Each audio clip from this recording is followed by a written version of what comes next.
வணக்கம். உங்களை எனது யூடியூப் சேனலுக்கு வரவேற்கிறேன். இதில் 900க்கும் அதிகமான வீடியோக்கள் உள்ளன. உங்களுக்கு தேவையான வீடியோக்களை நீங்கள் பார்க்கலாம். 20 நிமிட வீடியோக்கள் மாணவர்களுக்கானது மற்றும் 90 நிமிட வீடியோக்கள் வழக்கறிஞர்களுக்கானது. இவை தவிர நான் ஆங்கிலத்திலும் தமிழிலும் புத்தகங்கள் எழுதி வருகிறேன். ஆங்கில புத்தகம் சென்ட்ரல் ஆஃப் பப்ளிகேஷன் எனும் அலகாபாத் கம்பெனியால் வெளியிடப்படுகிறது மற்றும் தமிழ் புத்தகம் சென்னையில் உள்ள வில்லியம் வில்ஃப்ரெட் பப்ளிகேஷன் எனும் நிறுவனத்தால் வெளியிடப்படுகிறது. ஆங்கில புத்தகங்களை புத்தக கடையிலோ அல்லது ஆன்லைன் ஸ்டோரிலோ பெற்றுக்கொள்ளுங்கள். தமிழ் புத்தகங்கள் கிடைக்கவில்லை என்றால் நேரடியாக பதிப்பகத்திடமிருந்து நீங்கள் பெற்றுக்கொள்ளலாம். பதிப்பக எண் இந்த வீடியோவில் கொடுக்கப்பட்டுள்ளது. புதிய குற்றவியல் சட்டங்களை பொறுத்தவரை நான் இருமொழியிலும் எழுதியுள்ளேன் என்றாலும் பிஎன்எஸ் சட்டம் இந்தியிலும் மொழிபெயர்க்கப்பட்டு எனது பெயரில் வெளியாகியுள்ளது. அதேபோல் 3 குற்றவியல் சட்டங்களையும் இரு வகையாக நான் எழுதியுள்ளேன்.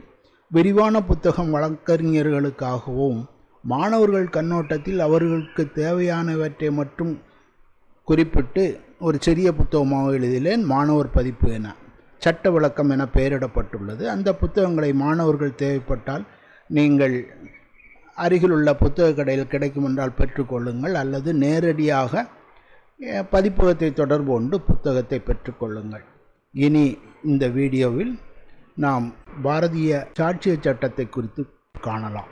பாரதிய சாட்சிய சட்டத்தை பார்த்துட்டு வரோம். இப்போ முதல் செக்ஷனை பார்க்க போகலாம். முதல் செக்ஷன் அந்த ஆக்டோட பேர் என்ன, இது எதுக்கெல்லாம் பொருந்தும் அப்படின்னு சொல்லுவாங்க. இந்த ஆக்டோட பேர் 2023 பாரதிய சாட்சி சட்டம். அது இந்திய சான்ஸ்கிரிட் வேற ஏதோ ஒரு பேர், அதில் பாரதிய சாட்சி அதிநியம் அப்படின்னு சொல்லுவாங்க. இது யாருக்கெல்லாம் பொருந்தும் அப்படின்னு சொன்னால் இராணுவ நீதிமன்றங்களுக்கு கூட பொருந்தும் அப்படின்னு சொல்லிட்டு, யாருக்கு பொருந்தாதுன்னு சொல்லுவாங்க. இது எதுன்னு சொன்னால் ஆர்பிட்ரேஷனுக்கு பொருந்தாது, பிறகு அஃபிடவிட்டாக கொடுத்தாங்களே அவங்களுக்கு பொருந்தாது அப்படிங்கிற இந்த ஃபஸ்ட்டு செக்ஷனில் சொல்லுவோம். போன ஆக்டில் இராணுவ நீதிமன்றங்களுக்கு எவிடன்ஸ் ஆக்ட் பொருந்தாதுன்னு சொல்லியிருந்தது. இந்த சட்டத்தில் இராணுவ நீதிமன்றங்களுக்கும் பொருந்தும் அப்படின்னு சொல்லியிருக்காங்க. இதுதான் ஒரு முக்கியமான மாற்றம். அஃபிடவிட்டுகளுக்கு இது பொருந்தாது, அதே மாதிரி ஆர்பிட்ரேட்டருக்கு இது பொருந்தாது. இனி கொஞ்சம் செக்ஷன் 2ல் எவிடன்ஸ் டெஃபனிஷன்ஸ் கொடுப்பாங்க. எல்லா ஆக்ட்லையும் செக்ஷன் 2ல் எவிடன்ஸாக இருக்க மாதிரி இந்த ஆக்ட்லையும் வச்சுருக்காங்க. இது நீதிமன்றம்னா என்ன அப்படின்னு பெரிய எல்லா நீதிமன்றங்களையும் இருக்குது. சட்டப்பூர்வமாக எவிடன்ஸ் எடுக்க யாரெல்லாம் இவங்க சட்டம் அங்கீகரிக்கிறதோ அவங்கெல்லாம் சேர்ந்தது அப்படின்னு இங்கேயும் ஆர்பிட்ரேஷனை நீதிமன்றங்க ரூலுக்குள்ளே கொண்டு வரல அப்படின்னு சொல்லியிருப்பாங்க.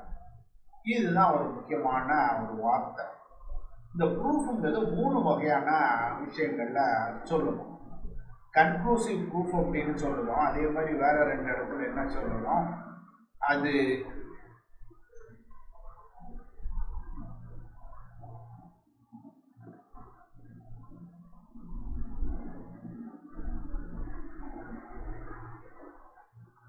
இனி 2வதா சொல்லக்கூடியது கன்க்ளூசிவ் ப்ரூஃப் அப்படின்னு. ஒரு விஷயத்தை பார்த்தாச்சுன்னா இது இப்படித்தான், இதை தாண்டி நீங்கள் வேற எதுவும் கொண்டு வர முடியாது, இந்த சட்டம் இதை ஏற்றுக்கிடுது அப்படின்னு சில விஷயத்த சட்டத்திலேயே சொல்லிடுது. ஒரு ஃபேக்ட் மற்றொருக்கு கன்க்ளூசிவ் ப்ரூஃப் அப்படின்னு சொல்லியாச்சுன்னா அது நிரூபிக்கப்பட்டதாக நீதிமன்றம் கருத வேண்டும். மேலும் நிரூபிக்கும் ஆதாரங்களை கொண்டு வர முடியாது. ஒரு உதாரணம் சொல்ல, செக்ஷன் 116ல் கணவனும் மனைவியும் ரிலேஷன்ஷிப்பில் ஒருத்தங்க இருக்காங்க, அதாவது டைவோர்ஸ் வாங்கல, 2 பேரும் கணவன் மனைவியா இருக்காங்க. மனைவிக்கு குழந்தை பிறந்து, அந்த குழந்தைக்கு யார் அப்பா, அந்த குழந்தையினுடைய தாயினுடைய கணவர் ஸ்தானத்தில் யார் இருந்தாலும் அவன் தான் அப்பா. அதுதான் கன்க்ளூசிவ் ப்ரூஃப். அதை தாண்டி அவன் எவிடன்ஸ் கொண்டு வர முடியாது. அவன் பிள்ளைன்னு ஏற்றுக்கணும். அல்ல, ஐயா என் மனைவி அங்கே போனால் இங்கே போனால் அவங்களோட 1 மாதம் இருந்தா இவங்களோட 1 மாதம் இருந்தா அதனால இந்த பிள்ளைக்கு நான் தகப்பன் இல்லைன்னு சொல்ல முடியாது. ஒரு பெண்ணுக்கு குழந்தை பிறந்தா அந்த பெண்ணுடைய கணவன் தான் அந்த குழந்தைக்கு தகப்பன். அப்படின்னு ஒரு சட்டத்தில் ஒரு வார்த்தையை வச்சிருக்காங்க. Section 116 conclusive. அவன் இல்லை கொண்டு வர முடியாதுன்னு சொல்ல முடியாது. ஆனால் ஒரே ஒரு எக்ஸப்ஷன் அங்கே கொடுத்தாங்க. அவன் வேணுமா நான் என்ன செய்யலாம், ஐயா அந்த குழந்தை உண்டாகக்கூடிய நேரத்தில் நானும் அவளும் அணுக முடியாத சூழ்நிலையில் இருந்தோம் அப்படின்னு மட்டும் காட்டணும். அவன் நான் துபாயில் வேலை பார்த்துக்கிட்டு இருக்கேன், நான் அமெரிக்காவில் வேலை பார்த்துக்கிட்டு இருக்கேன், இவங்க குழந்தை பிறந்திருக்கு, அதனால் நான் ஏற்றுக்கிட முடியாது அப்படின்னு சொல்லுவான். இப்போ உள்ள மாதிரி இந்த டிஎன்ஏ கொண்டு வந்து டிஎன்ஏ டெஸ்ட் எடுத்து அவன் என் பிள்ளையான கண்டுபிடிக்க அப்படின்லாம் இப்போ புதுசாக கோர்ட்டுகளில் வரான். இந்த மாதிரி கன்க்ளூசிவ் ப்ரூஃப்னு அந்த விஷயம் வச்சிருக்குது என்னன்னா, இதுக்கு மேலே நீ எவிடன்ஸ் கொண்டாடாதன்னா இதை இப்படித்தான் எடுத்துக்கிடுவேன்னு சட்டம் கொண்டு வரணும். அதை ப்ரூவ்டுன்னு எடுத்துக்கிடுவோம், அதுக்கு மேலே நீ கொண்டு வர முடியாது அப்படின்னு சொல்லுவாங்க. ஒரு கம்பெனி சைட்டில் இதே மாதிரி வருது. ஒரு கம்பெனி ரெஜிஸ்டர்டு அப்படின்னு ரெஜிஸ்ட்ராரோட புக்கில் சேர்த்தாச்சுன்னா அந்த கம்பெனி அதனுடைய ஃபார்மாலிட்டி எல்லாம் செய்து முடிச்சிட்டாங்க அப்படின்னு கன்க்ளூசிவ் ப்ரூஃப் அப்படின்னு சொல்லுவாங்க. இதுதான் கன்க்ளூசிவ் ப்ரூஃப் அப்படின்னு. அதாவது ஒன்று இன்னொன்றுக்கு கன்க்ளூசிவ் ப்ரூஃப். நீ ஒரு எவிடன்ஸை கொடுத்தாச்சா இன்னொரு எவிடன்ஸு நான் இன்னொரு விஷயத்தை ஃபேக்டை நான் ப்ரூவ்டுன்னு எடுத்துக்கிறேன். நான் இப்போ சொன்ன உதாரணத்தில் என்ன எவிடன்ஸை கொடுத்தோம், இவர் 2 பேரும் கணவன் மனைவியாக இருக்கிறார்கள், இவர்களுக்கு இடையே டைவர்ஸ் நடக்கலை அப்படின்னு சொன்னால் அந்த பிள்ளைக்கு அவன் தான் அப்பா அப்படிங்கிற ஒரு ஃபேக்ட் இன்னொரு ஃபேக்ட்டுக்கு கன்க்ளூசிவ் ப்ரூஃபாக இருக்கும். ஒரு ஃபேக்டை சொல்லியாச்சு, நானும் இவனும் கணவன் மனைவியாக இருக்கும், டைவர்ஸ் ஆகலாங்க விஷயத்தை மட்டும் சொன்னால் அந்த பிள்ளைக்கு அவன் தான் அப்பா அப்படின்னு கன்க்ளூசிவ் ப்ரூஃப் அப்படின்னு எடுத்துக்கிடலாம். ஆனால் அந்த பிரிவில் அந்த ஒரு எக்ஸப்ஷன் கொடுத்துருக்காங்க, இன்னும் அணுக முடியாத சூழ்நிலையில் இருந்தது அப்படின்னு. இதே மாதிரி வேறு சில சட்டங்கள்லையும் இப்படி கன்க்ளூசிவ் ப்ரூஃப் இந்த வார்த்தையில் கொடுத்துருக்காங்க. ஒரு ரெஜிஸ்ட்ராரும் கையெழுத்து போட்டாச்சுன்னா கையெழுத்து போட்ட நேரத்துலேருந்து அந்த கம்பெனி வந்துட்டு அதில் நீங்கள் அதுக்கு மாற்றாக நீங்கள் நிரூபிக்க சாட்சியங்களை கொண்டு வர முடியாது அப்படின்னு. அதை சில விஷயங்களை இதுதான் கன்க்ளூசிவ், திசை திருப்ப மறுக்க முடியாது அப்படின்னு சொல்லுவாங்க. இனி ப்ரூஃபை பற்றி சொல்லலாம். டிஸ்ப்ரூவ், பொய்யென நிரூபிக்கப்பட்டது. பொய்யென நிரூபிக்கப்பட்டதுக்கு என்ன சொல்லுவாங்கன்னா, ஒன்று நீதிமன்றம் அதுக்குள்ள முன்னால் வச்சிருக்க விஷயங்கள்லாம் பார்த்தா இது சொல்லியிருக்க ஃபேக்ட் இல்லைன்னு நம்புது, அல்லது ஆர்டினரி ப்ரூடன்ட் மேன் இல்லைன்னு நம்புவார் அப்படின்னு 2 விஷயங்களை சொல்லுவாங்க. ஒரு உதாரணம், ஒரு அண்ணன் கையில் சொத்து இருக்குது, தம்பி ஐயா எங்கள் அப்பா எனக்கு வில் எழுதி வச்சுருக்காரு அப்படின்னு கொண்டு வந்து கொடுக்கான். இப்போ என்ன ஃபேக்ட், வில்லு எழுதினாரா எழுதலையாங்கிறது ஃபேக்ட். அந்த வில்லை பார்க்கையிலே தெரியுது அது வில்லு பொய்யான வில்லுன்னு. அப்போது அவனுக்கு உரிமை இல்லை, வில்லு சரியான வில்லு இல்லை அப்படின்னு சொன்னால் அவன் என்ன செய்யலை, ப்ரூவ் பண்ணலை. என்னுடைய சொத்துன்னு வில்லு வழி அவன் ப்ரூவ் பண்ணலை. அப்போது அந்த ஃபேக்ட் இல்லைன்னு நம்புது, அது வில்லு இல்லைன்னு நீதிமன்றம் நம்புது அப்படின்னு. அது இல்லைன்னு தானாகவே ஒரு முடிவெடுக்க முடியுது அப்படின்னா அந்த ஃபஸ்ட்டு கிளாஸில் வருது நீதிமன்றம். அந்த ஜட்ஜே முடிவெடுக்காரு, இல்லை இது கரெக்ட் இல்லை, இது இல்லை, இந்த ஃபேக்ட் இல்லை, இவனுக்கு உரிமை இருக்குது, இவன் வில்லுடைய உரிமை இருக்குங்கிற ஃபேக்ட் இல்லைன்னு நீதிமன்றம் எடுத்துக்கிடுது. அப்போ டிஸ்ப்ரூவ். சில விஷயங்கள் அது கொஞ்சம் கீழே அவர் இல்லைன்னு நம்பலை, இருந்தாலும் ஒரு சாதாரண மனுஷன் இதை நம்ப மாட்டான் அப்படின்னா ஆர்டினரி ப்ரூடன்ட் மேன்கிறத நிறைய இடங்களில் கொண்டு வருவாங்க. இப்போ ஒரு நெக்லிஜென்ட்டாக நீ செயல்பட்டியா, கவனக்குறைவாக செயல்பட்டியா அப்படின்னா ஆர்டினரி ப்ரூடன்ட் மேன் என்ன செய்வான்னு அதை செய்வான். உதாரணத்துக்கு ஒரு கள்ள நோட்டு இருக்குது, கள்ள நோட்டை பார்த்தாலே நமக்கு தெரியும் கள்ள நோட்டுன்னு சில விஷயங்கள். பேப்பரை பார்த்தா தெரியுது செராக்ஸ் எடுத்த பேப்பர் மாதிரி இருக்குன்னா ஆர்டினரி ப்ரூடன்ட் மேன் அது கள்ள நோட்டுன்னு கண்டுபிடிச்சிருப்பாரு அப்படின்னு எடுத்துக்கலாம். இல்லை இப்போ ரொம்ப டெக்னிக்கலாக செய்திருக்காங்க, அடுத்த நாட்டிலேயே கள்ள நோட்டை அடிச்சு இங்கே உள்ளே கொண்டாந்து கொடுக்காங்க அப்படின்னா அப்படி நல்ல பேப்பராக இருக்குது அப்படின்னு சொன்னால் ஆர்டினரி ப்ரூடன்ட் மேனால கண்டுபிடிக்க முடியாது. அதே சமயத்தில் ஒரு பேங்க் கேஷியர் நிறைய நோட்டுகளை பார்க்காரு, ஒரு வேளை அவர் கண்டுபிடிக்கலாம். ஆர்டினரி ப்ரூடன்ட் மேனில் அந்த மாதிரி சூழ்நிலையில் பேங்க் மேனேஜர் வர மாட்டார், சாதாரண மனுஷன் என்ன செய்வானோ அதான் யார்ட் ஸ்டிக், அதுதான் அளவு. அப்படி இந்த விவேகம் உள்ள மனிதன் ப்ரூடன்ட் மேன் அப்படின்னு வருது பாருங்க, அது நிறைய இடங்கள்ல வரும். சாதாரண மனிதன் அந்த சூழ்நிலையில் செய்வானா அப்படின்னு.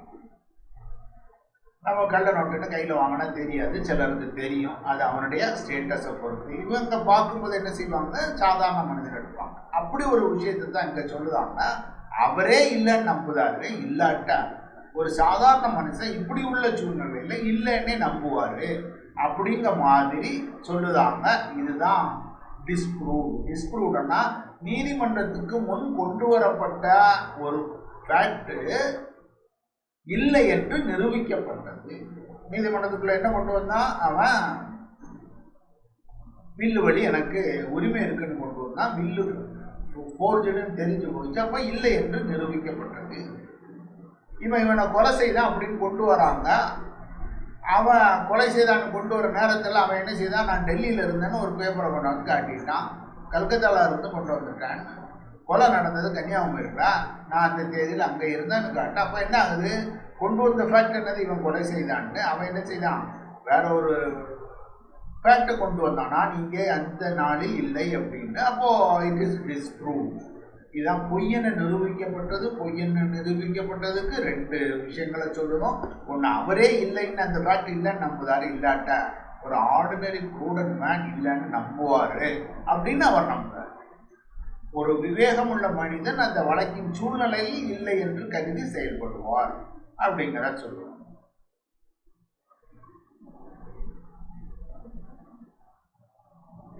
இனி டாக்குமெண்ட் அப்படிங்கிற ஒரு டெஃபனிஷன், இது கொஞ்சம் ரொம்ப முக்கியமான டெஃபனிஷன். இந்த டாக்குமெண்ட்டுன்னு வந்தால்தான் நம்ம எதுக்குள்ளே வருவோம், டாக்குமெண்ட்ரி எவிடன்ஸாக கொண்டு வர முடியும். இந்த டாக்குமெண்ட்டுக்குள்ளே கொண்டு வந்தால் தான் அங்கே நம்ம டாக்குமெண்ட்ரி எவிடன்ஸாக கொண்டு வர முடியும். இதில் ஒரு பெரிய மாற்றம் என்னென்னா, கம்ப்யூட்டரில் சாஃப்ட்வேரில் ரெக்கார்ட் பண்ணதையும் கூட ஆர்டினரி நம்ம டாக்குமெண்ட்டுன்னே எடுத்துக்கிடலாம். அதனால் அது கூட நம்ம டாக்குமெண்ட்டுக்கு எவிடன்ஸாக கொண்டு வர முடியும். பழைய டெஃபனிஷனில் அது இல்லை. டாக்குமெண்ட்னா என்னன்னா, ஒரு விஷயத்தை பதிவு செய்யும் நோக்கத்திற்காக, பர்பஸ் என்னவா இருக்கணும், அதை ரெக்கார்ட் பண்ணணும் அப்படிங்கிறதுக்காக இருக்கணும். எப்படி ரெக்கார்ட் பண்ணணும் அப்படின்னா, எழுத்தால், எண்ணால், குறியீடு மூலம் அல்லது வேறு எந்த வகையிலும் அப்படின்னு. அது எதில் செய்யணும்னா, எந்த பொருளின் மீதும் இருக்கலாம், எக்ஸ்பிரஸ் ஆர் டிஸ்கிரைப் அப்படின்னு இருக்கலாம். அப்போ முதல்ல சொல்லக்கூடியது ஒரு ரெக்கார்ட் பண்ணுறதுக்காக. பெரிய எக்ஸாம்பிள் ஒன்று வேண்டாம், ஒன்று சொல்லுதான். ஒரு கல்லறையில் கல் பதிச்சிருக்காங்க. இன்னாரு இந்த தேதியில் பிறந்தார், இந்த தேதியில் இறந்தார் அப்படின்னு. அப்போ அதில் என்ன எழுதியிருக்காங்க? அதை பதிவு செய்தாங்க. இவர் இறந்தாருங்கிறத பதிவு செய்தாங்க. அந்த பதிவை எப்படி எழுதியிருக்காங்க? என்னால் எழுதியிருக்காங்க, எழுத்தால் எழுதியிருக்காங்க. எது மேலே எழுதியிருக்காங்க? எந்த பொருள் மீதும் எழுதலாம். எந்த ஒரு பொருள், எனிதிங், அது கல்லாக இருக்கலாம், மரமாக இருக்கலாம் அப்படிங்கிற இதில் வரோம். இதில் என்னன்னு சொன்னால், வேறு எந்த வகையிலும் இப்போ புதுசாக சட்டத்தில் சேர்த்தது, அதாவது சாஃப்ட்வேர் வழி செய்தாங்க இல்லையா, அதனால் அதில் பதிவு செய்யப்பட்டது அப்படின்னு கொண்டு வரோம். மின்னணு இலக்க முறைகளை உள்ளடக்கியதுன்னு சொல்லுவாங்க. கீழே கொஞ்சம் டீட்டெயிலாக பார்க்குறோம். இது என்னால் எழுத்தால் குறியீடு மூலம் இருந்ததுன்னு மட்டும்தான் இருந்தது. இந்த சட்டத்தில் வேறு எந்த வகையிலும் சொன்னோம்னா, சாஃப்ட்வேர் வழியாக ரெக்கார்ட் பண்ணலாம் அப்படிங்கிறதுக்காக இதை கொண்டாக்கியிருக்காங்க. எந்த ஒரு பொருள்னு இருந்தது, இப்போ வேறு விதமாக அப்படின்னு சொன்னால் கம்ப்யூட்டருக்குள்ளே இருக்கிறத கூட இதில் நம்ம கொண்டு வந்துட்டோம். பாருங்க, இந்த டெஃபனிஷன் படி ஒரு விஷயம் வெளிப்படுத்தப்படலாம், எழுதப்படலாம், விவரிக்கப்படலாம். விவரிக்கப்படலாம் என்ன? ஒரு தட்டில், உலோகத்தட்டில் சித்திரம் வரைக்கும், அது விவரித்தல். வெளிப்படுத்தல், எழுதி வைக்கும் அப்படின்னு. வேறு விதமாக பதிவு செய்யப்படலாம் அப்படிங்கிறது கணினி வழி பதிவு. அப்போ 3 விஷயங்களை சொல்லியிருக்காங்க. ஒன்று எக்ஸ்பிரஸ்ஸு, இது விவரிக்கப்படுதல், இன்னொன்று பதிவு செய்யப்படுதல். 3, 1, 2, 3, இந்த 3 விதமாக செய்யலாம். பழசில் வெளிப்படுத்தலாம், விவரிக்கப்படலாம்னு இருந்தது, வேறுபடுத்த செய்கிறாங்க. அது எது மேலே இருக்கலாம் அப்படின்னா, எதில் வேணாலும் இருக்கலாம். காகிதத்தில் எழுதலாம், கல்லில் எழுதலாம். ஒரு வழக்கில் என்னன்னா, ஒரு மரத்தில் அந்த வனத்துறை ஏலம் விட்ட மரங்களில் ஒரு சீல் அடித்தாங்க, நம்பர் போட்டாங்க. இவன் அதே மாதிரி ஒரு சீலை நம்பரையும் உண்டாக்கி ஒரு மரத்து மேலே போட்டான். அது கூட டாக்குமெண்ட் அப்படின்னு தான் எடுக்காங்க. என்ன காரணம் அப்படின்னா, மரத்து மேலே எழுதுனது கூட பதிவு செய்யப்பட வேண்டும் என்ற நோக்கத்துக்காக செய்ததுங்கிறனால அப்படி செய்யலாம். இப்போ வேறு எந்த வழியிலும் அப்படின்னு சொல்றதுனால கணனி மென்பொருள் வழி சாஃப்ட்வேர் வழி பதிவு செய்தது கூட வருது. ஒன்றுக்கு மேற்பட்ட வழிகளாக இருக்கலாம், இப்படி இருக்கலாம், எல்லாம் சேர்த்து இருக்கலாம் அப்படின்னு. இனி இலக்க முறை பதிவுகள் அப்படிங்கிற இல்லஸ்ட்ரேஷனாக கொண்டு வராங்க. மின்னஞ்சல் சேவை கணிப்பொறி சர்வர் இருக்குது, எல்லாமே கூட இதுக்குள்ள வருது. இதில் இல்லஸ்ட்ரேஷன்னு இங்கே கொடுத்துருக்க விஷயங்களை பார்த்தா தெரியும்.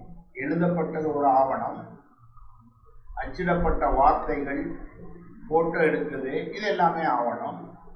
வரைபடம், உலோகத்தகடு கல் மீது எழுதுறது, கேலி சித்திரம் ஒரு ஆவணம். இந்த ரெண்டு விஷயமும் இந்த சட்டத்தில் புதுசாக வந்தது.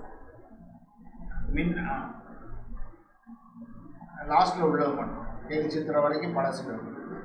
மின்னஞ்சல் சேவை கணிப்பொறி சர்வரில் எழுதியிருக்க, மின்னணு கம்ப்யூட்டரில் இருக்குது, இணையதளத்தில் இருக்குது, எல்லாமே ஆவணங்கள் தான். அப்போ இணையதளத்துக்கு ஒரு டாக்குமெண்ட்டு ஆவணங்கள் அப்படின்னு.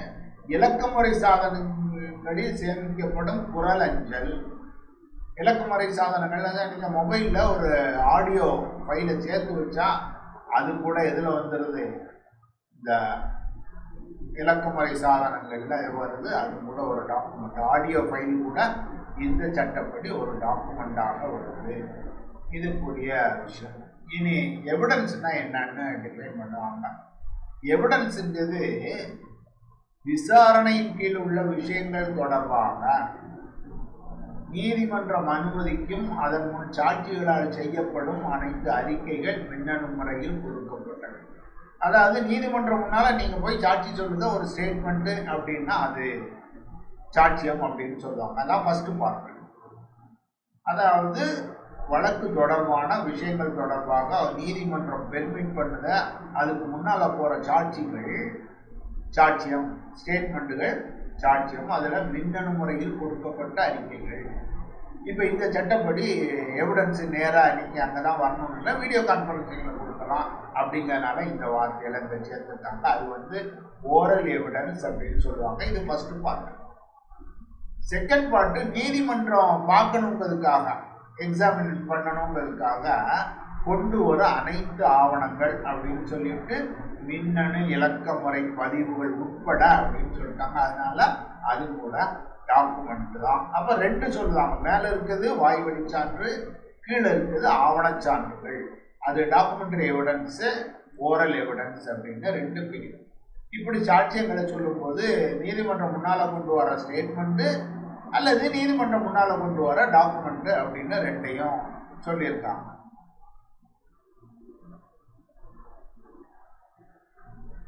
இது மின்னணு பதிவு அப்படின்னா என்ன அப்படிங்கிற தொழில்நுட்ப சட்டத்தில் சொல்லுவாங்க. நிறைய டெக்னிக்கலான விஷயம், micro feature, data record generator, computer print out, CD, pendrive எல்லாம் கூட டாக்குமெண்ட்டு. இதுக்குள்ளே இருக்க டேட்டாவெல்லாம் நம்ம டாக்குமெண்ட்டுன்னு இந்த சட்டப்படி கொண்டு வரலாம்.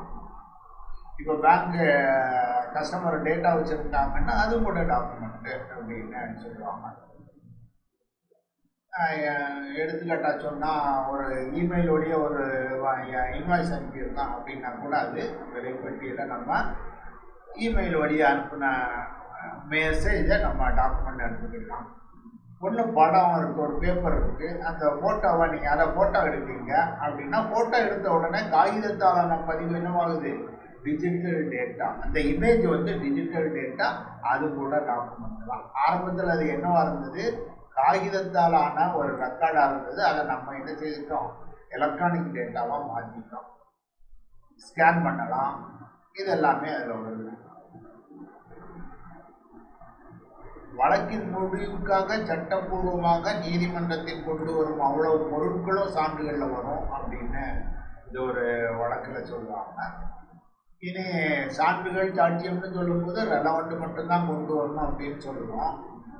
இதில் என்ன சொல்லியிருக்காங்க, நம்ம சாட்சியத்தில் மேலே அவன் வாய்மொழியாக கொடுக்குது ஓரல் எவிடன்ஸ், டாக்குமெண்ட்டை கொண்டா டாக்குமெண்ட் எவிடன்ஸ். இது இல்லாமல் மூணாவது வகையாக ஒரு எவிடன்ஸ், அதை இந்திய சாட்சிய சட்டம் அங்கீகரிக்கலாம். இந்த ரெண்டை மட்டும்தான் கொண்டு வராங்க. அதுதான் ரியல் எவிடன்ஸ்ன்னு சொல்லுவாங்க. எப்படின்னு பார்த்தீங்கன்னா, இப்போ ஒருத்தன் கத்தி வச்சு குத்திட்டான், கத்தி சாட்சியா இல்லையா, இந்த கத்தியால் தான் குத்தினான் அப்படின்னு நம்ம கொண்டு போய் நீதிமன்றத்தில் கொடுப்போம். அதுக்காக தான் என்ன செய்தாங்க, அந்த எவிடன்ஸ் எல்லாம் கொண்டு வாங்க, மெட்டீரியல் எவிடன்ஸை. ஆனால் அதை நீதிமன்றத்தில் ஒரு ஆள் வந்து இதுதான் சாட்சி, இதுவும் சாட்சிய பொருள் தான் அப்படின்னு கன்ஃபார்ம் பண்ணணும். இந்த மாதிரியா ஒரு ரூல்.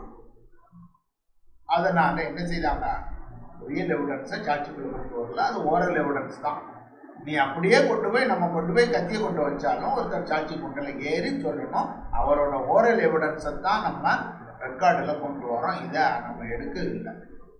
பார்த்தீங்கன்னா பல சான்றுகளை பல வகையாக பிரிக்கலாம். ஒன்று டைரக்ட் எவிடன்ஸு, இன்னொன்று சர்க்கம்ஸ்டான்ஷியல் எவிடன்ஸ். நேரடியாக பார்த்த சாட்சி டைரக்ட் எவிடன்ஸ்.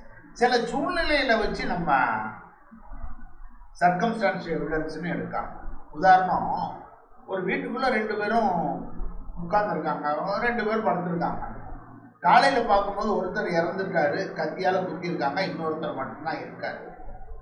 வேற யாரும் உள்ளே போகல, கதவு உள்பக்கமாக பூட்டி இருக்கு.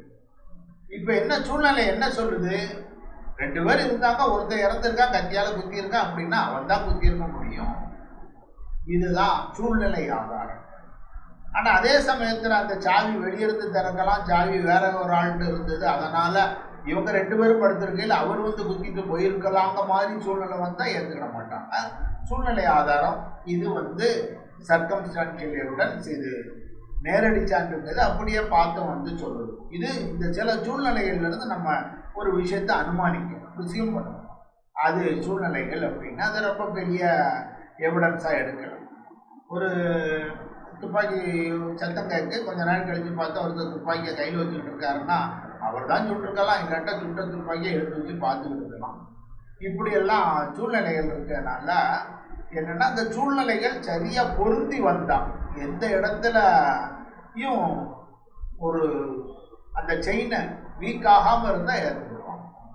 நான் இப்போ சொன்ன உதாரணத்தில் 2 பேர் படுத்திருந்தாங்க, வெளியால் போகிறதுக்கு வழியே இல்லைன்னு ப்ரூவ் பண்ணிட்டாங்கன்னா அதில் ஒருத்தன் கொலகாரன் அப்படின்னு எடுத்துக்குவோம். அதே சமயத்தில் வேற ஒரு ஆள் சாவி இருந்தது, அவர் வேணுமானா திறப்பார், ஹவுஸ் ஓனர்கிட்ட ஒரு கீ இருந்தது, இவன்கிட்ட ஒரு கீ இருந்தது, ஹவுஸ் ஓனர் திறந்து உள்ளே வந்து குத்திருக்கலாம் அப்படின்னு காட்டிட்டு அந்த எஃபெக்ட் இல்லாமல் போயிடும்.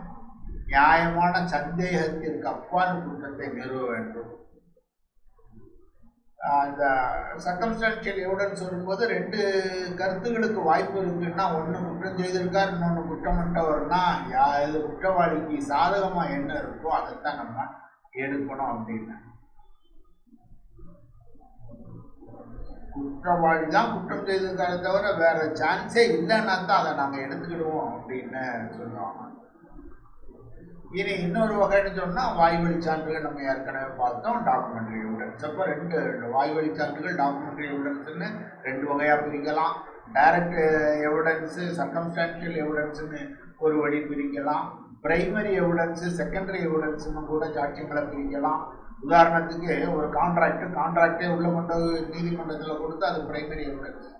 ஒரு சேல் டீடு இருக்குது, அதை கொண்டு போய் நீதிமன்றத்தில் கொடுத்து அது பிரைமரி எவிடன்ஸ்.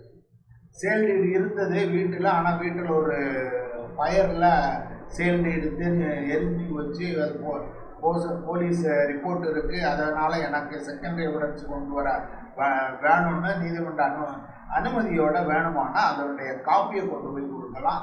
அது அப்படி சூழ்நிலை. ஒரிஜினல் இல்லாமல் அதனுடைய நகல்களை கொடுக்கும்போது அது செகண்டரி எவிடன்ஸ் ஆகுது. ரியல் எவிடன்ஸை பற்றி நான் ஏற்கனவே சொன்னால் கத்தி இந்த மாதிரி செவி வழி சான்றுகள் ரொம்ப முக்கியமானது. இதை நம்ம சட்டம் ஏற்றுக்கிடலாம். என்ன சொல்லுது, பார்த்தவன் வந்து சொல்லு, இல்லை கேட்டவன் வந்து சொல்லு, அவன் சொன்னான் நான் கேட்டேன் அப்படின்னு வந்து சொல்லாத அப்படின்னு வரும். ஆனால் சில விஷயம் என்னன்னா, அவன் இப்போ ஒருத்தன் கொலை நடந்ததுக்கு ஒருத்தர் பார்த்துட்டாரு, இந்த பார்த்தவர் இன்னொருத்தர்கிட்ட போய் அவன் கொலை பண்ணா நான் பார்த்தேன் அப்படின்னு சொல்லிட்டான். அப்போ அவன் போய் அவன் கொலை பண்ணியிருக்காங்க அதை இவன் பார்த்துக்கிட்டு இருந்தான் அப்படின்னு சாட்சியில் சொல்ல முடியாது. அது செவி வழி சாட்சியாக வரும். ஆனால் அதே சமயத்தில் அவன் கொலையை பார்த்தான் அப்படிங்கிறது ஒரு ஃபேக்ட் தானே, அந்த ஃபேக்டுக்காக வேண்டாம் அவன் சொல்லலாம், அவர் கொலையை பார்த்துருக்காருங்க விஷயத்துக்காக சொல்லலாம். இது வந்து ரொம்ப பலகீனமானதுங்கிறனால எதையும் ஒன்றும் இல்லை. 1-2 எக்ஸப்ஷன் இதெல்லாம் சொன்னோன்னா என்ன ஆகும், அவன்கிட்ட சொன்னான், அவன் என்கிட்ட சொன்னான் அப்படின்னு வரிசையாக யாரோ என்கிட்ட சொன்னாங்க அப்படின்னு வரும். பலர் வழியாக வரும்போது அந்த எவிடன்ஸே டைலூட் ஆயிடும். இப்படி உள்ள சூழ்நிலைகளுக்காக நம்ம இதை எடுத்துக்கிறது இல்லை. அப்புறம் இன்னொரு வகையை எப்படி பிரிக்கணும்னா ஜுடிஷியல் எவிடன்ஸு, நான் ஜுடிஷியல் எவிடன்ஸ். நீதிமன்றம் முன்னால் நான் போய் அப்படி செய்தேன் அப்படின்னு சொன்னால் ஜுடிஷியல் எவிடன்ஸ். உதாரணம், இன்னொருத்தர் ஒரு கடிதம் எழுத நான் அப்படி செய்தேன், இங்கேயும் அதே தான் சொல்லுவாங்க, ஆனால் அது ஒரு தேர்ட் பார்ட்டிக்கு சொல்லுவாங்க, அதை நான் ஜுடிஷியல் அப்படின்னு சொல்லலாம். பெஸ்ட் எவிடன்ஸு, இன்ஃபீரியர் எவிடன்ஸ் அப்படின்னு சொல்லலாம். இப்படி போகலாம். இனி எவிடன்ஸில் குற்றவியல் நடவடிக்கைக்கும் உரிமை நடவடிக்கைக்கும் சில வித்தியாசங்கள் இருக்குது. அங்கே சில விஷயங்களை நம்ம ஏற்றுக்கிட்டோம். டாக்டரின் ஆஃப் எஸ்டோப்பல்ங்கிற எவிடன்ஸை நம்ம சிவில் கேஸில் கொண்டு போக முடியும், கிரிமினலில் கொண்டு வர முடியாது. கன்ஃபெஷன் ஸ்டேட்மெண்ட் அப்படிங்கிற விஷயங்கள் கிரிமினலுக்கு வரும், சிவிலுக்கு வராது. கிரிமினலை பொறுத்த வரைக்கும் சந்தேகத்துக்கு இடமின்றி கொடுக்கணும். இங்கே அப்படி இல்லை. சாத்திய பெரும்பான்மைன்னு சொல்லக்கூடிய ப்ரீபாண்டரன்ஸ் ஆஃப் ப்ரூஃப், அநேகமாக இப்படி இருந்திருக்கலாம் அப்படின்னு ஒரு விஷயத்தை கொண்டு வந்தால் கூட சிவிலில் ஏற்றுக்கிடுவாங்க. கிரிமினலில் சந்தேகமே இல்லாமல் கொடுக்கணும். பியாண்ட் ஆல் ரீசனபிள் டவுட், இங்கே ப்ரீபாண்டரன்ஸ் ஆஃப் ப்ரூஃப் அப்படிங்கிறதா இருக்கணும். நிரூபிக்கும் சுமை குற்றவியலில் குற்றம் சாட்டப்பட்டவருக்கு. ஃபேக்ட்னா என்ன அப்படிங்கிறத டிஃபைன் பண்ணலாம். ஃபேக்ட்னா என்னன்னா, ஒரு ஃபேக்ட்டுங்கிறத தமிழில் பொருண்மை அப்படின்னு சொல்லலாம், இல்லை சங்கதிகள் அப்படின்னு சொல்லலாம். 2 வார்த்தைகள் பேசலாம். அது என்னன்னா விஷயங்களின் நிலை, விஷயங்களின் தொடர்பு, புலன்களால் ஸ்டேட் ஆஃப் திங்ஸ், பொருட்கள் எப்படி இருக்காங்க, relation of things, capable of being perceived, காணக்கூடியதாக இருக்கணும் அப்படின்னு. 2வது உணர்வுக்கு தெரிகின்ற மனநிலை, மென்டல் கண்டிஷன் கூட ஒரு ஃபேக்ட் தான். அவனை கொலை செய்ய வேண்டும் என்று மோட்டிவ் இருந்தது அப்படின்னு காட்டணும்னா அது மென்டல் கண்டிஷன், அது ஒரு ஃபேக்ட். இவங்க 2 பேருக்கும் முன்விரோதம் இருந்தது, அதனால கோபமாக இருந்தாங்க, மனநிலை, அது கூட ஒரு ஃபேக்ட் அப்படின்னு. 2 ஃபர்ஸ்ட் பார்ட் காணக்கூடியது, வெளிப்புறவு காணக்கூடியது, இது மனநலம் சார்ந்தது. 2வது டெஃபனிஷன்ல சொல்றாங்க. ஒரு குறிப்பிட்ட வரிசையில் பொருட்கள் உள்ளன என்பது ஒரு ஃபேக்ட். உதாரணத்துக்கு ஒரு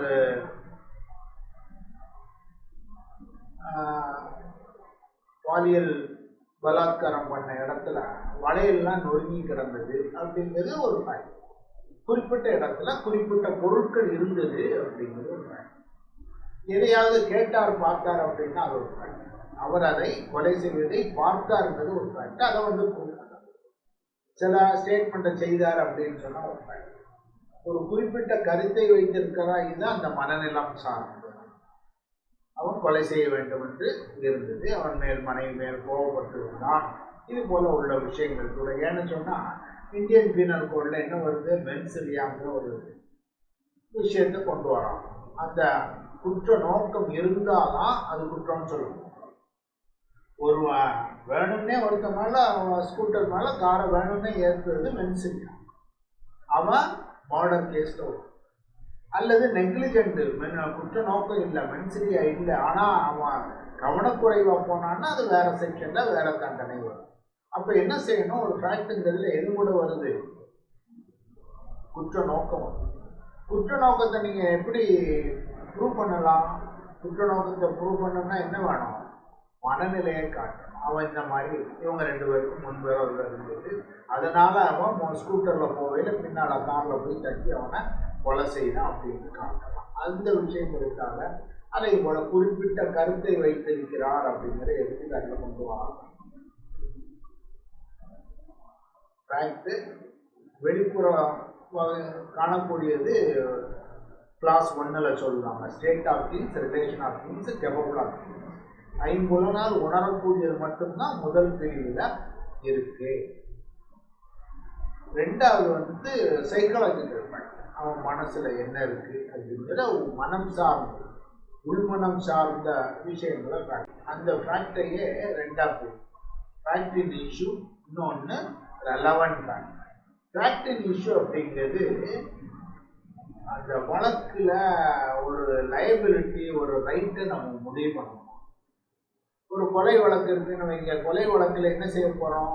அவன் கொலை செய்தான், அதனால் தண்டனைக்கு பொறுப்புடையவன் ஆகிறான் அப்படின்னு சொல்லி ஒரு ப்ராமிசர் நோட்டை கொண்டு போறாரு ஒருத்தர்.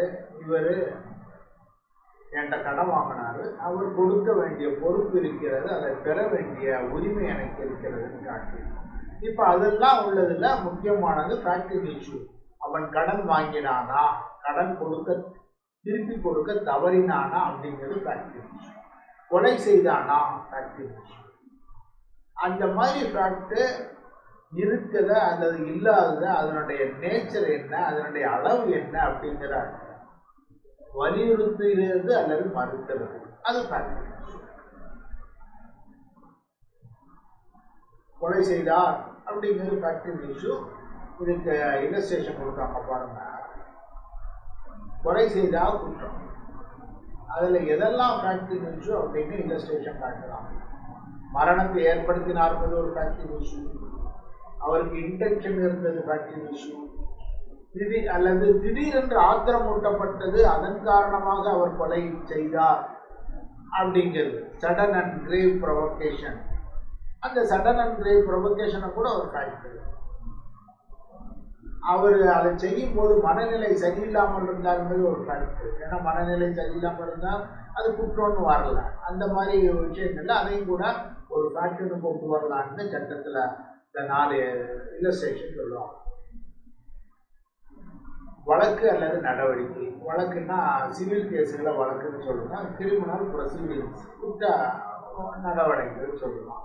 ரைட்டு லைபிலிட்டி அல்லது பொறுப்பு உரிமை தகுதி இல்லை, அவனை அதை வாங்குவதற்கு தகுதி இல்லை அப்படிங்கிற இருக்குது அல்லது இல்லை, அல்லது எந்த அளவு இருக்கிறது, எந்த வகையில் எந்த இயல்புடன் இருக்கிறது, அதை சொல்லக்கூடியது அல்லது அதை மறுக்கக்கூடியதை ஃபேக்டிங் இஷ்யூ அப்படின்னு சொல்லணும்.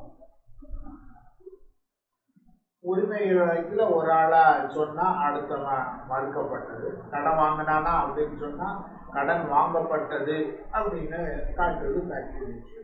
கொலை செய்தார் அப்படிங்கிறது ஏற்கனவே நான் உங்களுக்கு சொன்ன இதெல்லாம் பிரச்சனையில் உள்ள பொருண்மைகள் ஃபேக்டிங் இஷ்யூ. இது என்ன செய்வாங்க, இதை கிரிமினல் ப்ரொசீஜர் கோடில் என்ன சொல்லுவாங்கன்னா ஃப்ரேமிங் ஆஃப் இஷ்யூஸ். குற்ற வழக்கில் என்னெல்லாம் இருக்குங்கிறத ஃபேக்டிங் இஷ்யூ அப்படியே கொண்டு வரோம். இந்த தேதியில இன்னாரை நீ கொலை செய்தா என்று குற்றம் சாட்டப்பட்டுள்ளது அப்படிங்கிறது ஃபேக்டிங் இஷ்யூ. என்னது? கொலை செய்தார் அப்படின்னு. அதனுடைய பேர் அந்த ஃப்ரேமிங் ஆஃப் இஷ்யூஸ். இதைத்தான் நம்ம அதில் கொண்டு வரோம். இதெல்லாம் ஃபேக்டிங் இஷ்யூ எல்லாம் அங்கே லிஸ்ட் பண்ணி அந்த ஃபேக்டிங் இஷ்யூ இருக்கா, அதை ப்ரூவ் பண்ணுவீங்களா அப்படிங்கிறதுக்காக காட்டுவாங்க.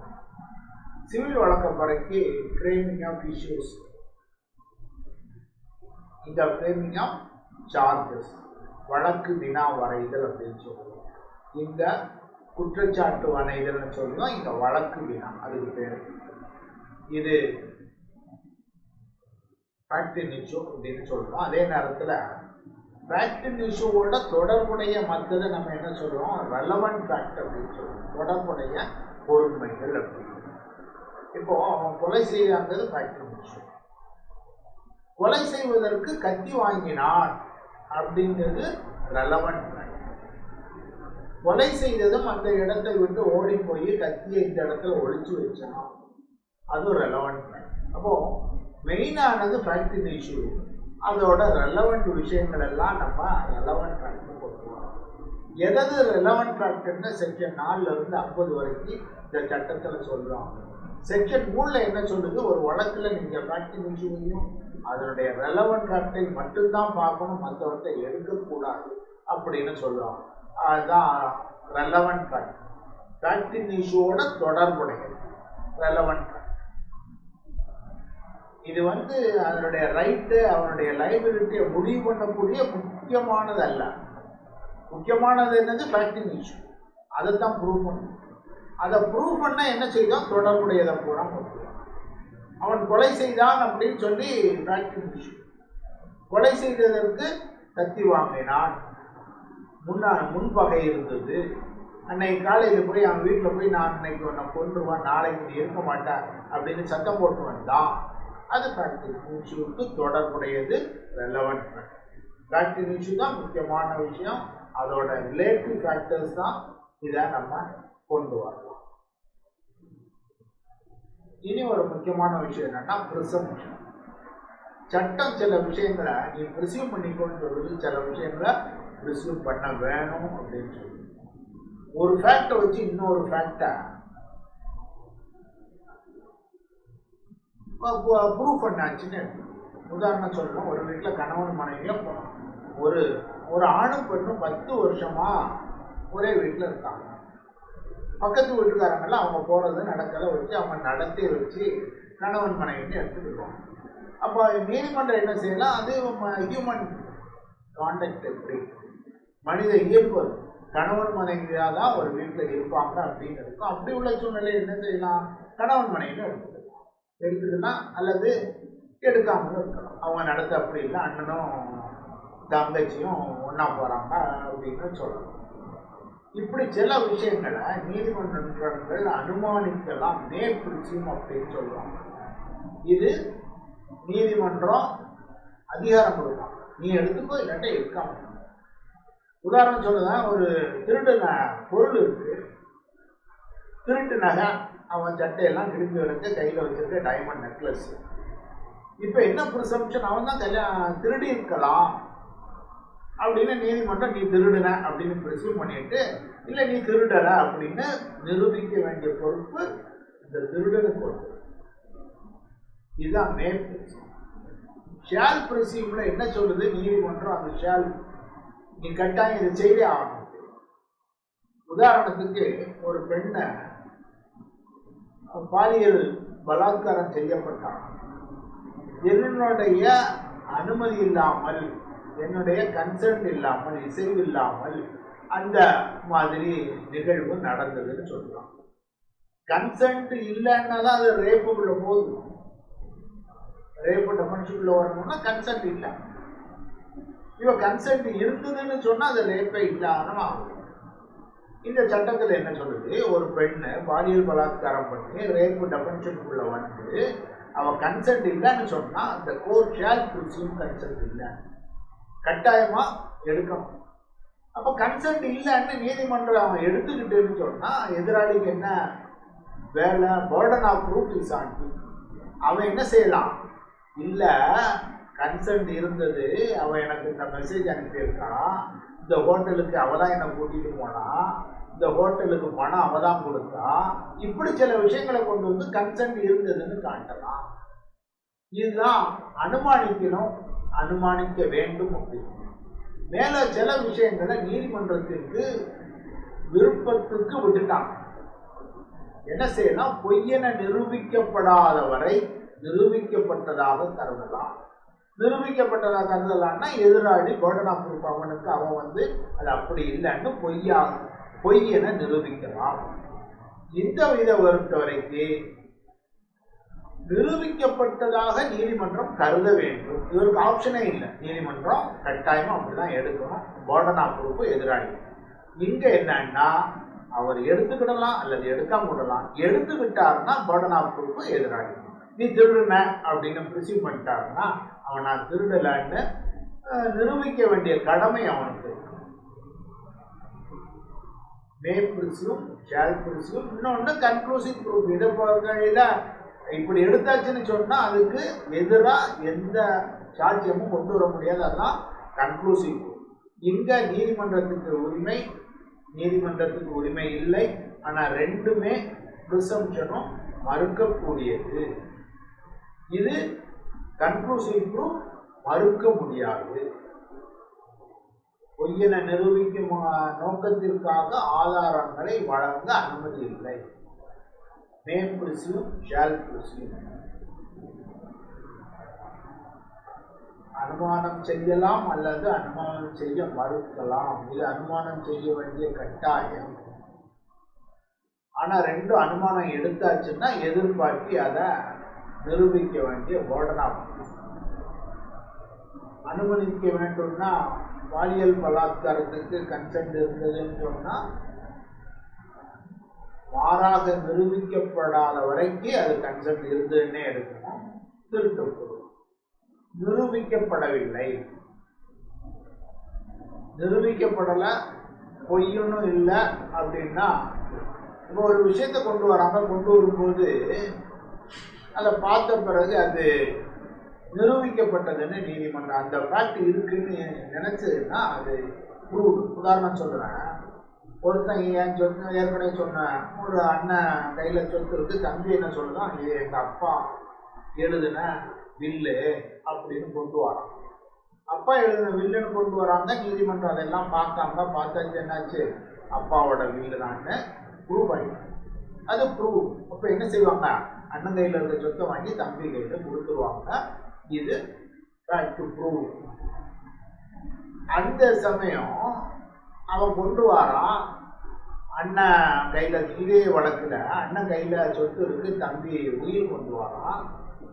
அந்த உயில் கொண்டு வர உயில் போர்ஜரின்னு அண்ணன் ப்ரூவ் பண்ணிட்டான். அப்பா கையெழுத்து, பழைய நோட்டு, புத்தகம், பழைய டாக்குமெண்ட் எல்லாத்துலேயும் கொண்டு வரான். அந்த கையெழுத்துக்கு அந்த கையெழுத்து வித்தியாசம், போர்ஜரி அப்படின்னு. அப்போ இதைத்தான் ஏற்கனவே நம்ம ஒரு டெஃபனிஷனில் பார்த்தோம், டிஸ்ப்ரூவ், பொய்யென நிரூபிக்கப்பட்டது. அது பொய்யென நிரூபிக்கப்பட்டது, இது உண்மையென நிரூபிக்கப்பட்டது. நிரூபிக்கப்படலைன்னா பொய்யொன்னும் நிரூபிக்கப்படலை, உண்மையும் நிரூபிக்கப்படலை. அப்போ அதை அப்படியே எது எது எங்கே இருக்கோ அப்படியே இருக்கட்டும் அப்படின்னு. அதே இதில் அவன் சொத்தை அண்ணன்ட்ட இருக்கு, தம்பி ஒரு உயிரை கொண்டு வரான், அது உண்மைன்னு நிரூபிக்கலை, பொய்யொன்னு நிரூபிக்கல. அப்போ டிஸ்பிரிவ்னா நீதிமன்றம் ஒன்றுமே இல்லை, வழக்கை டிஸ்மிஸ் பண்ணி இருக்க மாதிரியே நீங்கள் இருந்துக்கிடுங்க அப்படின்னு அனுப்பிடுவாங்க. இந்த 3 விஷயங்கள் ப்ரூவ்டு, நாட் ப்ரூவ்டு, டிஸ்ப்ரூவ். ப்ரூவ்டுனா உண்மை என்று நிரூபிக்கப்பட்டது, டிஸ்ப்ரூவ்டுனா பொய்யென நிரூபிக்கப்பட்டது, நாட் ப்ரூவ்டனா உண்மையினும் நிரூபிக்கல, பொய்யனும் நிரூபிக்கல, உள்ளது உள்ளபடியே இருக்கட்டும் அப்படின்னு நீதிமன்றங்கள் சொல்லுவாங்க. இதே பாருன்னா நம்ம டிஸ்ப்ரூவ்ல பார்த்தோம், இல்லை என்று நீதிமன்றம் நம்புகிறது, அல்லது ஒரு விவேகம் உள்ள மனிதன் இல்லை என்று நம்புவான் அப்படின்னு சொல்லுவோம். அதே மாதிரி தான் இங்க உள்ளதென்று நீதிமன்றம் நம்புகிறது, அல்லது உள்ளதென்று ஆர்டினரி ப்ரூடன்ட் மேன் இருக்கு நினைச்சு செயல்படுவார் அப்படின்னு சொல்லுவாங்க. இதுதான் ப்ரூவ்டு, நாட் ப்ரூவ்டு. நிரூபிக்கப்படவில்லை, நிரூபிக்கப்பட்டது. அடுத்தது ரெலவெண்ட். நான் ஏற்கனவே சொன்னேன், ஒன்று மற்றவுடன் இணைக்கப்படும் போது அது தொடர்புடையது. கொலையோட தொடர்புடையது என்னது, கத்தி. கத்தியோட தொடர்புடையது கத்தியை வாங்கினது. கத்தியை வாங்கினது ஒரு ஃபேக்ட். கொலை நடந்த இடத்துல அலங்கோலமாக கிடக்கு, வளையல் சுற்றி கிடக்கு, 2 பேரும் சண்டை போட்டாங்க, அந்த மாதிரி சுவரில் ரத்தம் தெரிஞ்சு கிடக்கு. இதெல்லாம் ரெலவெண்ட் ஃபேக்ட். எது ரெலவெண்ட்னு சட்டம் சொல்லுது. இதான் முக்கியமான விஷயம். ஃபேக்டோட சேர்ந்து இந்த சட்டத்தின் விதிகளில் குறிப்பிடப்பட்டுள்ள வழியில் அது தொடர்புடையது. எல்லாத்தையும் தொடர்புடையாதுன்னு நம்மளா கொண்டு வர முடியாது. ஏதாவது ஒரு செக்ஷனுக்குள்ள பொருத்தி கொண்டு வந்தால் வரலாம். செக்ஷன் 4லிருந்து 50 வரைக்கும் ரெலவெண்ட் ஃபேக்டர் சொல்லுவாங்க. இப்போ கல்கத்தாவில் ஒரு ஆள் இருந்தார், அவர் சென்னையில் கொலை செய்தார்னு சொல்லுவாங்க. அவர் கல்கத்தாவில் இருந்தது கொலைக்கும் சம்பந்தம் இல்லை. ஆனால் என்ன வருது, அந்த ஃபேக்டை கொண்டு வந்தால் கொலை செய்தது அவர் இல்லைன்னு ப்ரூவ் ஆகுதா? இங்கே கொண்டு வந்த ஒரு விஷயத்தை மறுக்கிறதுக்குள்ள விஷயத்த கொண்டு வரலாம், அது கூட தொடர்புடையதுன்னு அப்படின்னு சாதாரணமாக சொல்லுது. எந்த வகையிலன்னா பொதுவான போக்கு வச்சு தொடர்புடையதுன்னு எடுத்துக்கலாம். இப்போ கம்பால் அடித்தது அதன் காரணமாக மரணம் அடைந்தார்னா தொடர்புடையது. அது நிரூபிக்கின்றது அல்லது பாசிபிள் அப்படின்னு காட்டக்கூடியது ஒன்று. இப்போ மேரேஜ் ரெஜிஸ்டர், அப்போ கல்யாணம் நடந்ததுன்னா கடந்த காலம், நிகழ்காலம் இதை கூட எடுக்கலாம், ஒரு பாசிட்டிவ் ஜட்ஜ்மெண்ட் எடுக்கலாம். இந்த மாதிரி விஷயங்களை கொண்டு வரலாம். இது போக கடைசி என்ன சொல்லுவாங்கன்னா, இந்த செக்ஷன்ல டிஃபைன் பண்ணலையா, அப்போ என்ன சொல்லுங்க. இப்போ கொஞ்சம் தான் டிஃபைன் பண்ணியிருக்கோம், நிறைய விஷயங்களை சொல்லலை. அப்படி இருக்கன்னா எங்கே போய் எடுத்துக்கணும்? ஐடி ஆக்ட்ல என்ன எழுதியிருக்கோ அதை எடுத்துக்கிறோம், பிஎன்எஸ்எஸ்ல என்ன எழுதியிருக்கோ அதை எடுத்துக்கிறோம், பிஎன்எஸ் என்ன எழுதியிருக்கோ. பாரதிய நியாய சட்டம், பிஎன்எஸ்எஸ் பாரதிய குடிமக்கள் சட்டம், தகவல் தொழில்நுட்பம், அதில் செக்ஷன் 2ல் டெஃபனிஷன் கொடுத்துருக்கு. அந்த சட்டத்தில் என்ன சொல்லியிருக்கோ அதை இங்கே கொண்டு வந்து எடுத்துக்கோம் அப்படிங்கிறத இதை வச்சுக்கோம். இது ஜென்ரலாக இங்கே இல்லை, அதுக்கு அங்கே போய் எடுத்துக்கோ அப்படின்னு இதோட அந்த டெஃபனிஷன்ஸ் முடியுது. அடுத்த செஷன்ல இருந்து எது ரெலவெண்ட் அப்படிங்கிறத அடுத்த செஷன்ல இருந்து பார்ப்போம்.